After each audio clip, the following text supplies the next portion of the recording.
GMCHত এক ভয়ংকৰ কাণ্ড সংঘটিত হৈছে। কোভিডত আক্ৰান্তৰ মৃতদেহৰ পৰা অংগ কাটি নিয়াৰ অভিযোগ উত্থাপন হৈছে। GMCHৰ কৰ্তৃপক্ষৰ বিৰুদ্ধে এই গুৰুতৰ অভিযোগ উত্থাপন কৰিছে এটা পৰিয়ালৰ লোকে। 2 জুলাইত মৃত্যু হৈছিল কোভিডত আক্ৰান্ত হৈ ঢিঙৰ ৰাতুল শইকীয়াৰ। পৰিয়ালক মৃতদেহ চমজাই নিদি সৎকাৰ কৰিছিল গুৱাহাটীত। ৰাতুল শইকীয়াৰ মৃতদেহ দেখি হতভম্ব পৰিয়াল তথা আত্মীয়ৰ লোক। মৃতদেহত নাছিল এটা চকু, কটা আছিল তলপেট। ঢিঙৰ ভকত গাঁৱৰ ভুক্তভোগী পৰিয়ালৰ এই অভিযোগ। 29 জনত কৰোনাত আক্ৰান্ত হৈ ৰাতুল শইকীয়াক ভৰ্তি কৰোৱা হৈছিল নগাঁও সামৰিক চিকিৎসালয়ত। স্বাস্থ্যৰ অৱনতি ঘটাত প্ৰেৰণ কৰা হৈছিল GMCHলৈ।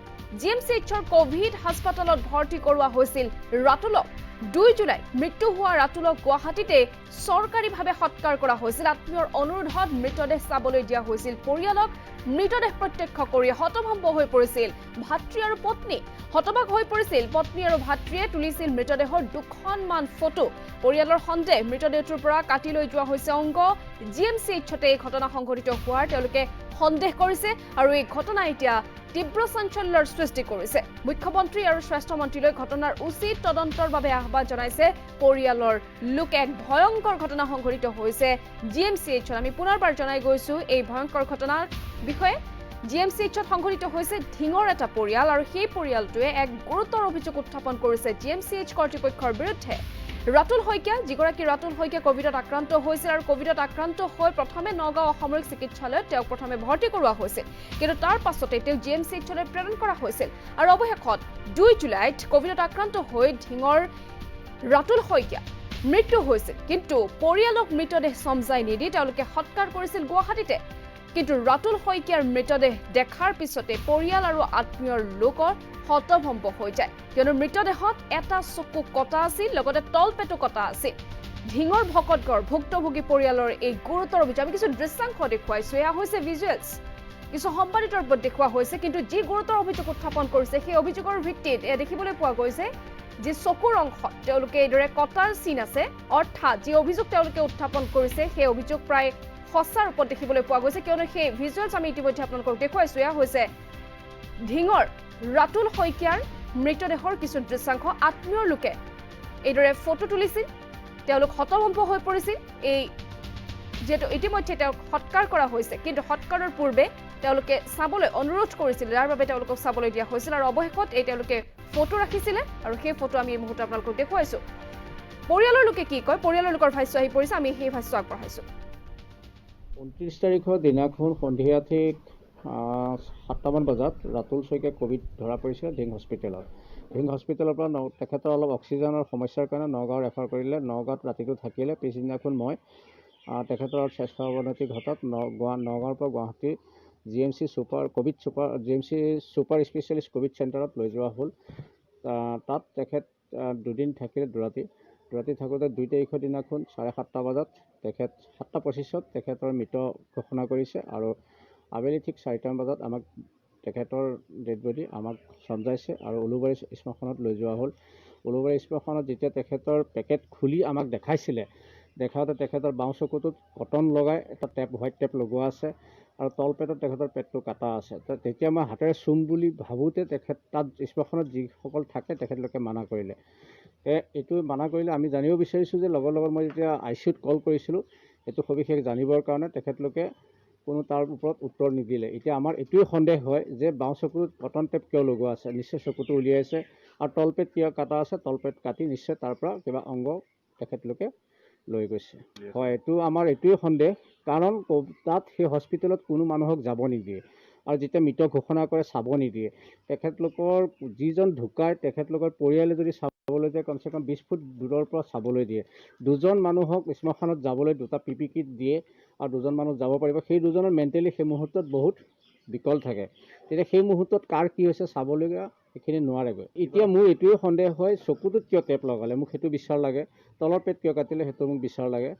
এই বিচাৰটো আমি মুখ্যমন্ত্ৰী ডাঙৰীয়া, স্বাস্থ্যমন্ত্ৰী ডাঙৰীয়াৰ ওচৰলৈকো অৱগত কৰিব বিচাৰোঁ। 29 তাৰিখে কোভিডৰ ধৰা পৰিছিলে। ধৰাৰ পিছত নগাঁও নিয়া হ'ল। নগাঁৱৰ পৰা তেওঁ স্বাস্থ্য অৱনতি ঘটাৰ কাৰণে গুৱাহাটী নিয়া হ'ল। গুৱাহাটী ছুপাৰ স্পেচিয়েলিষ্ট GMCৰ তাতে কোভিড চেণ্টাৰত ভৰ্তি কৰোৱা হ'ল। কৰোৱা হোৱাৰ পিছত ভাইটি ৰাতি 1:30 বজাত কৰিছোঁ, পিছদিনা দিনটো ৰৈছে।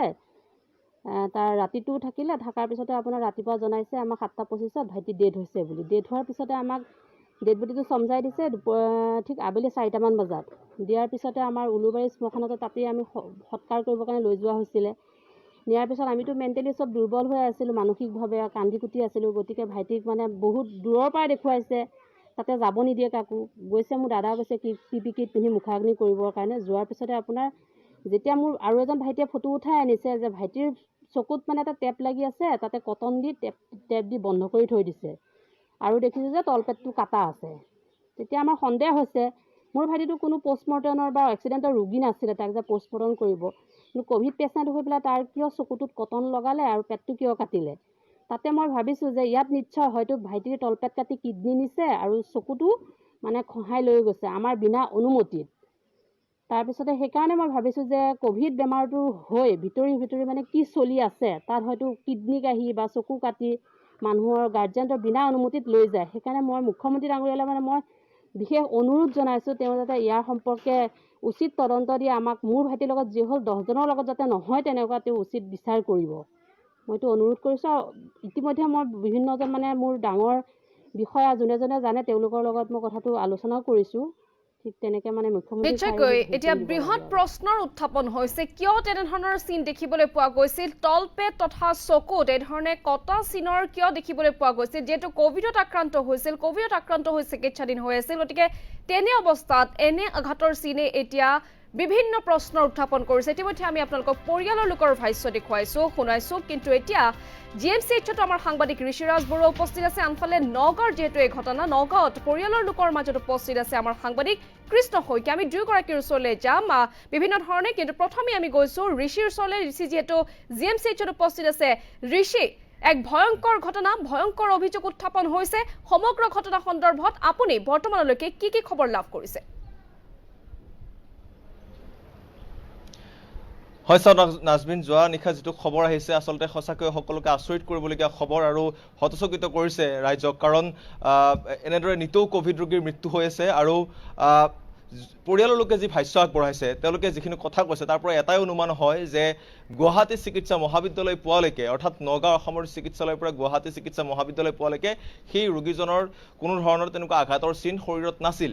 কিন্তু গুৱাহাটী মেডিকেল কলেজ অৰ্থাৎ গুৱাহাটী চিকিৎসা মহাবিদ্যালয়ত যেতিয়া সেই ৰোগীগৰাকীৰ মৃত্যু হ'ল, ঢিঙৰ ভকত গাঁৱৰ সেই ৰোগীগৰাকীৰ মৃত্যু হ'ল, তাৰপিছত যেতিয়া শ্মশানলৈকে লৈ যোৱা হ'ল, তাৰ মাজতে সেই ঘটনাটো কেনেদৰে সংঘটিত হ'ল সেয়া কিন্তু ডাঙৰ প্ৰশ্ন। অৰ্থাৎ শ্মশানতহে সেই যিটো দৃশ্য দেখিলে, সেই দৃশ্য দেখি সাধাৰণ মানুহ সঁচাকৈ আচৰিত হ'ব। কাৰণ এগৰাকী কোনো ধৰণৰ আঘাতৰ চিন নথকা ৰোগীৰ দেহত আঘাতৰ চিন কেনেকৈ আহিব পাৰে, চকুত কেনেকৈ টেপ লাগিব পাৰে, বা তলপেটত কেনেদৰে তেওঁৰ এনেকুৱা ধৰণৰ বেণ্ডেজ বা এনেকুৱা মেডিকেলৰ চিকিৎসাৰ সামগ্ৰী তেওঁক লগাই থোৱা হৈছে। গতিকে এয়া অতিকে এটা ডাঙৰ প্ৰশ্ন, আৰু সেই প্ৰশ্নৰ উত্তৰ আমি আজি GMCH কৰ্তৃপক্ষৰ পৰা বিচাৰিম। যদিও এয়া পৰিয়ালৰ লোকে অভিযোগ উত্থাপন কৰিছে, আকৌ কৈছোঁ এয়া অভিযোগ আৰু সন্দেহ। গতিকে সন্দেহ আৰু অভিযোগৰ ভিত্তিতে আমি GMCH কৰ্তৃপক্ষক প্ৰশ্ন কৰিম, যদি এতিয়ালৈকে অধীক্ষক অথবা অধ্যক্ষ এই মুহূৰ্তলৈকে আহি পোৱা নাই। গতিকে আমি অপেক্ষা কৰিম কিছু সময়, তেওঁলোকৰ পৰা আমি পোনপটীয়াকৈ জানিম যে প্ৰকৃততে ঘটনাটো কি। আৰু যিটো তেওঁলোকে পৰিয়ালৰ লোকে যিকেইখন ফটো আমালৈ প্ৰেৰণ কৰিছিল, সেই ফটোকেইখনত এই যিটো ঘটনা, সেই ঘটনাৰ স্পষ্ট অনুমান পোৱা গৈছে। অৰ্থাৎ চকুটোত যেনেদৰে টেপ লগোৱা আছে তাৰ পৰাই অনুমান কৰিব পাৰি নিশ্চয় তাত কিবা আঘাত হৈছে, বা তেওঁলোকে অভিযোগ উত্থাপন কৰাৰ ধৰণে তাত হয়তো চকুটো উলিয়াই দিয়া হৈছে। অৰ্থাৎ এই ধৰণৰ যিটো ব্যৱস্থা, এই ব্যৱস্থাটো কিয় হ'ল, বা তেওঁলোকে যেতিয়া এই গোটেই এটা অনুসন্ধানৰ কাৰণে ফোন কৰিছিল GMCHত, যিটো ফোন ৰেকৰ্ডিং পঠিয়াইছে ND24লৈ, সেই ফোন ৰেকৰ্ডিঙত GMCHৰ কৰ্তৃপক্ষৰ পৰা যিখিনি কথা কোৱা হৈছে, অৰ্থাৎ শ্মশানৰ পৰা বা ঘৰৰ পৰা তেওঁৰ ভাতৃয়ে, মৃত লোকগৰাকীৰ ভাতৃয়ে যেতিয়া ফোন কৰিছিল অনুসন্ধানৰ কাৰণে, তেতিয়া GMCHৰ কৰ্তৃপক্ষৰ পৰা যিখিনি কথা কোৱা হ'ল, সেই কথাখিনিত হয়তো কোনো লোক আশ্বস্ত নহ'ব। কাৰণ এনেকুৱা পৰ্যায়ত কোৱা হৈছে যে এয়া নাম লিখাৰ কাৰণে ব্যৱহাৰ কৰা হৈছে, এই বেণ্ডেজ নেম প্লেটৰ কাৰণে ব্যৱহাৰ কৰা হৈছে। তেতিয়া পৰিয়ালৰ লোকে কৈছে যে ঠিক আছে, যদি নাম লিখাৰ কাৰণে ব্যৱহাৰ কৰা হৈছে তেনেহ'লে চকুত বেণ্ডেজ কিয় আৰু তলপেটত বেণ্ডেজ কিয়?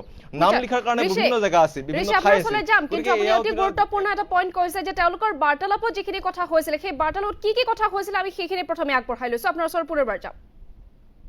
তলত আপোনাৰ একদম তলপেটত যে হেৰি কৰিলে, আপোনাৰ তলৰ ফালে চাওক, তলৰ পেটত যে পেটৰ তলৰ ফালে যে এটা কাটা দাগ আছে যে, সেইটো নাই গোটেই প্লাষ্টাৰে হয়। আপোনাৰ এইটো ষ্টিকাৰ মাৰি পেচেণ্টটো এতিয়া নাম লিখিব লাগিব, হেৰি লিখিব লাগিব, সেইটো বস্তু আপুনি তললৈ চাওক না ফটোখন, চকু কথা কোৱা, তললৈ চাওক ফটোখন।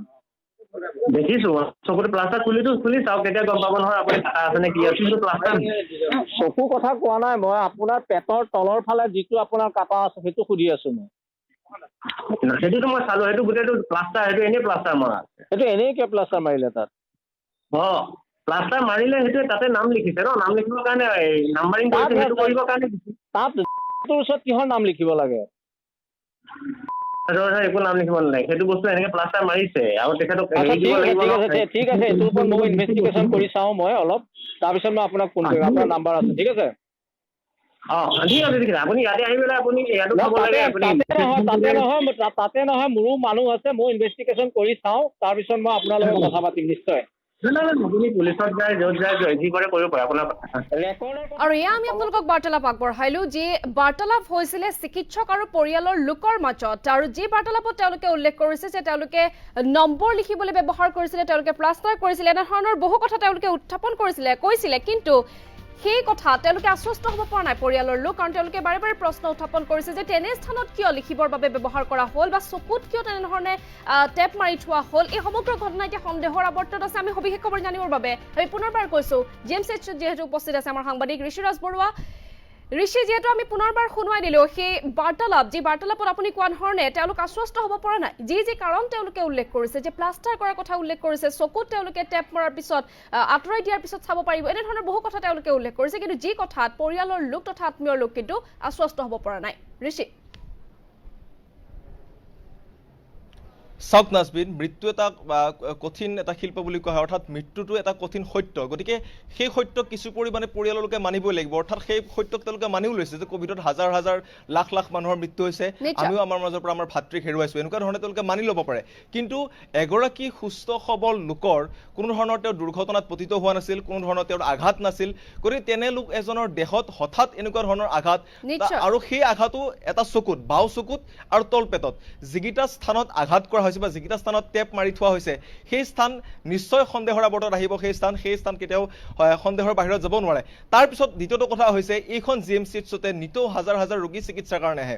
অসমৰ দৰিদ্ৰৰ পৰা মধ্যবিত্ত শ্ৰেণীলৈকে চিকিৎসাৰ একমাত্ৰ থল হৈছে এইখন GMCH, অৰ্থাৎ GMCHত ভৰসা কৰিয়েই লাখ লাখ ৰাজ্যবাসী বহি আছে। অৰ্থাৎ এইখন GMCHতে যদি এনেকুৱা ধৰণৰ সন্দেহৰ আঙুলি উঠে, অৰ্থাৎ নিশ্চয় ঘটনা এটা ক'ৰবাত নহয় ক'ৰবাত সংঘটিত হ'ব লাগিব, এনেইতো আৰু সন্দেহৰ আঙুলি নুঠে, এনে অভিযোগ নুঠে, গতিকে অভিযোগৰ কিমান সত্যতা আছে সেয়া পৰৱৰ্তী সময়ত নিৰ্ধাৰণ হ'ব।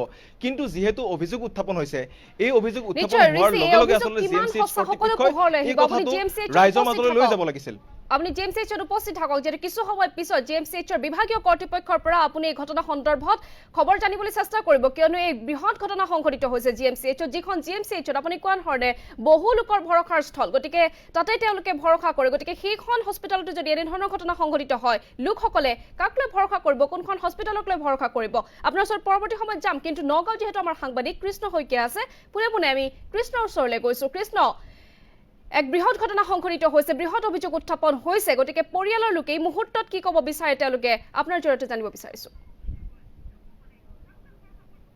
নিশ্চয় নাজবিন, যিহেতু এক মহা অভিযোগ আনিছে এগৰাকী কোভিডত মৃত্যু হোৱা লোকৰ আত্মীয়ই, আৰু সেই অভিযোগ অনাৰ পিছতে এক প্ৰকাৰ সমগ্ৰ অসমতে তোলপাৰ লাগিছে, যিহেতু সেই আত্মীয়সকলে কৈছিল যে প্ৰথম অৱস্থাত যিহেতু 29 জুনত তেখেতৰ যিগৰাকী ৰিতুল শইকীয়া তেখেতৰ কোভিড পজিটিভ আহিছিল, আৰু নগাঁও ভোগেশ্বৰী ফুকননী অসামৰিক চিকিৎসালয়ৰ যি কোভিড কেয়াৰ চেণ্টাৰ আছে তাত ভৰ্তি কৰা হৈছিল। তাৰপিছত 30 জুন তাৰিখে তেখেতক মহানগৰৰ GMCHলৈ প্ৰেৰণ কৰা হৈছিল, আৰু তাত কেনেদৰে চিকিৎসা হৈছিল, আৰু যিহেতু মৃত্যু হৈছে লোকজনৰ, আৰু মৃত্যু হোৱাৰ পিছতে এক মহা অভিযোগ আনিছে যে আত্মীয় পৰিলে, যে তেখেতসকলে কৈছিল যোৱাকালি তেখেতসকলে কৈছিলে যে যি সময়ত অন্তিম সৎকাৰৰ বাবে তেখেতসকলক চাব দিয়া হোৱা নাছিল, কিন্তু তেওঁলোকে সেই যিহেতু মৃতদেহটো চাব বিচাৰিছিল, আৰু তাৰপিছতে তেখেতসকলে ফটো তুলিছিল, সেই ফটোকেইখনে কিন্তু সমগ্ৰ চৰ্চা লাভ কৰিছে, আৰু ব্যাপক এই অভিযোগৰ সত্যতা কিমান সেই GMCHৰ কৰ্তৃপক্ষই প্ৰদান কৰিব লাগিব। কিন্তু এই মুহূৰ্তত যিহেতু মই সেই পৰিয়ালটোৰ বাসগৃহত আছোঁ, সেই পৰিয়ালটোৰ যিসকল আত্মীয় আছে, পৰিয়ালৰ লোক আছে, তেখেতসকলৰ পৰা মই প্ৰথমতে মন্তব্য লৈ ল'বলৈ চেষ্টা কৰিম। মই প্ৰথমতে আপোনাৰ ওচৰলৈ আহিছোঁ, যিহেতু আপুনি জ্যেষ্ঠ ভগ্নী, আপুনি সেই সময়ত কোভিডত যিহেতু 29 জুন তাৰিখে তেখেতৰ কোভিড আক্ৰান্ত হৈছিল,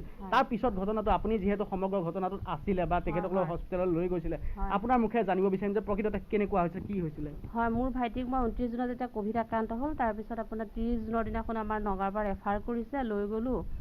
নিয়াৰ পিছতে সেইদিনা বুধবাৰেই তাতে ভৰ্তি কৰোৱা হৈছিলে। বুধবাৰ নহয় ন, বুধবাৰে আছিলে। মই লৈ গৈছিলোঁ, মই নিজে এম্বুলেঞ্চত আছিলোঁ, দাদাৰ লগত লৈ গৈছিলোঁ, নি ৰাতি 1:30 বজাত তাত পোৱাইছিলোঁ। হয়, GMCHৰ ছুপাৰ স্পেচিয়েলিষ্ট ক'ভিড কেয়াৰ হস্পিটেলত তাতে ভৰ্তি কৰোৱা হৈছিলে।